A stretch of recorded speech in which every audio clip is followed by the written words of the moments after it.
예, 이 특검법 표결, 이 숙제가 끝나면 국민의힘은 이 국민 추천제 카드를 가지고 상당히 좀 갑론을박이 있을 것 같습니다. 울산 남갑의 이채익 의원은 선출직 선출 절차 사전 공지대로 진행이 안 되고 마치 흥행몰이식으로 가는데 동의할 수 없다. 뭐 일종의 오디션 같은 건데요. 윤희석 국민의힘 대변인은 오디션 방식으로 과거에 좋은 결과 얻은 바 있다. 한 석이라도 더 얻으려면 시끄러워도 어쩔 수 없다. 이렇게 얘기하고 있습니다. 자, 뭐 요즘 뭐 서바이벌 그런 프로그램들도 상당히 많은데 김대현 평론가 어떻게 보십니까? 진짜 찐 윤을 꽂기 위해서 급조된 기획된 시스템이 바로 이 국민 추천제가 아니야. 이런 좀 의심들을 하고 있거든요.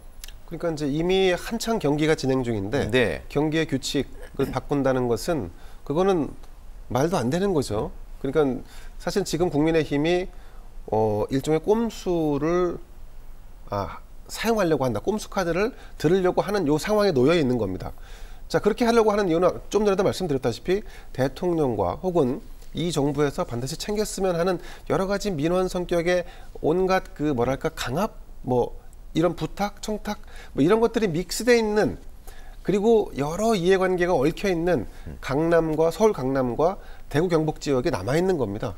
저는 그래서 이제 사실 이렇게 되기 전에 한동훈 비대위원장이 만약에 정치권 인사였다면 이런 거를 갈무리하기 위한 사전 기획을 했을 겁니다. 그래서 나중에 최종적으로는 지난번에 2020년에 했던 방식처럼 퓨처메이커라고 해서 청년 정치인들을 더 적극적으로 배치하는 문제를 이미 시작 전에 발표해 놓고 그럼 이번에 말미에는 이걸로 하겠다라고 이런 식으로 했으면 사실은 언행불일치라고 하는 비판은 안 받을 텐데 지금 같은 경우는 중간에 룰을 바꿔서 결국 경선 붙이면 안 될 거기 때문에 경선으로는 구제할 수 없는 인물들을 구제해서 공천을 줘야겠다라고 하는 일종의 꼼수 형태로 지금 국민추천제 카드를 들고 나온 게 아닌가 싶습니다. 사실 저는 2019년도에 제가 그 당시 자유한국당, 미래통합당 시절에 국민 오디션 방식으로 그 당에 영입된 케이스 중에 하나였습니다. 네네. 그런데 사실 그 오디션이라는 건 이제 그때 유행이었기 때문에 뭐 유행을 따라서 쭉 갔고 또 그게 나름 공정하다라고 하는 이런 평가 속에 진행됐는데 그때 지역이 원주셨죠? 네, 원주였습니다. 근데 그럼에도 불구하고 정치권이 그때 입맛에 맞게끔 어떤 꼼수 카드나 뭐 이런 형식을 빌린다는 거는 저는 기본적으로 원칙에 맞지 않다. 네. 지금은 그동안에 지금 국민의힘이 해왔던 원칙대로 경선을 통하는 것이 저는 맞다라고 봅니다. 네. 근데 경선을 할 수 없다. 그러면 한동훈 비대위원장이 솔직하게 고백해야 됩니다. 네. 왜 경선을 할 수 없고 국민 공천제로 약간 새길로 새서 갈 수밖에 없는지. 근데 이 부분에 대한 설명을 과연 한동훈 비대위원장이 할 수 있을까? 쉽지 않다라고 봅니다. 네. 좀 전에 김대현 평론가 말씀하셨던 21대 총선 퓨처 메이커. 사실 청년 정치인의 무덤처럼 돼버렸는데 박성환 교수님. 뭐 이런 전철을 밟을 수도 있을 것 같다는 그 우려가 있는 게 사실이잖아요. 네. 사실 국민추천제라고 하는 게 지금 이제 공천에 뭔가 감동이 없다 그래서 만들어진 급조된 제도 아닙니까? 네. 그러니까 이걸 이제 식당에 비유를 하면 식당 뭐 리모델링도 다시 했고 신메뉴도 개발했다 그래가지고 가족들 데리고 갔더니 인테리어는 하나도 안 바뀌고 책상만 위치만 조금 바뀌었어요. 지역구 돌려막기. 그리고 메뉴도 그대로예요. 네. 현역 80% 이상 재공천. 자, 이러면 이게 뭐가 바뀐 거예요? 그러면은 물어보니까 그래서 저희가 경품 추첨을 준비했습니다. 뭔가 뭐라 그럴까요?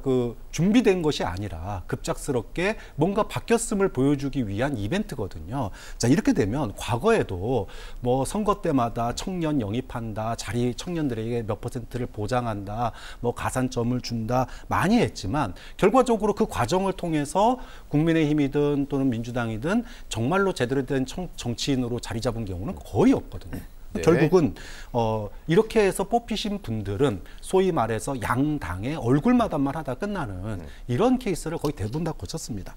또 그렇게 뽑힌 분들은 대부분 국민의 흥행 속에서 뽑히는 게 아니라 그들만의 리그 속에서 네. 미리 약속된 분들, 소위 말해서 눈도장 받으신 분들이 대부분 또 당선이 됐거든요. 그렇게 놓고 본다면 이런 짜고 치는 소위 고스톱에 국민들이 얼마만큼 기대를 걸까 그런 부분은 좀 씁쓸한 대목이죠. 이게 네. 그 당시에 퓨처메이커라고 하는 거는 뭐 말은 그럴싸하죠. 근데 사실은 이게 뭐냐면 돌려막기였습니다. 청년은 영입해야 되고 새로운 인물을 우리가 공천한다라고 하는 명분은 확보해야 되는데 청년들이 가지고 있는 경쟁력은 상당히 약하고 그래서 이미 다 공천을 발표하고 뒤죽박죽 만들어 놓은 상태에서 야 이거 큰일 났다. 뭔가 모양새가 빠지는데 부족한데 그러면 퓨처메이커라고 하는 걸 해서 청년들을 A 지역에 있는 청년을 저 C 지역으로 보내고 그리고 C 지역에 있는 뛰던 청년을 갑자기 B 지역으로 보내고 막 이런 식으로 뒤죽박죽했습니다. 저는 그래서 사실은 공당이 공천을 할 때 이번에도 국민의힘이 그런 작업을 많이 했는데 자신의 지역을 버리고 옆에 지역 가거나 아니면 옆에 동네 안 되면 그 옆 동네 가거나 이런 식으로 이건 저는 새로운 인물을 영입하는 게 아니라 혁신 공천을 하는 게 아니라 페이크 모션을 통해서 국민을 우롱하는 겁니다. 네. 그러니까 두 가지 이번 총선도 저는 국민들이 심판해야 된다라고 보는 부분이 위성 비례정당을 만드는 것과 그리고 의원들 이렇게 속가서 다른 지역으로 보낸다? 이런 거는 국민을 속이는 작업이라고 봅니다. 그러니까 네. 이런 작업에 대해서는 심판이 필요합니다. 네.